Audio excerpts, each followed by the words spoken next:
യോഹന്നാൻ 4:13-14 തിരുവചനങ്ങൾ. യോഹന്നാൻ 4:13-14. യേശു പറഞ്ഞു, ഈ വെള്ളം കുടിക്കുന്ന ഏവനും വീണ്ടും ദാഹിക്കും.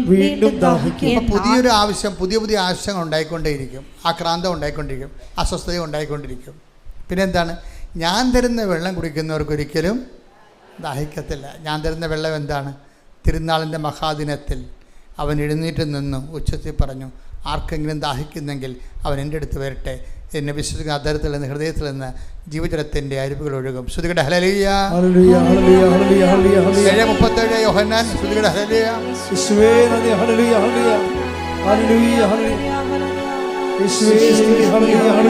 യോഹന്നാൻ 7:37. തിരുനാളിന്റെ അവസാനത്തെ മഹാദിനത്തിൽ യേശു എഴുന്നേറ്റ് നിന്ന് ശബ്ദമുയർത്തി പറഞ്ഞു,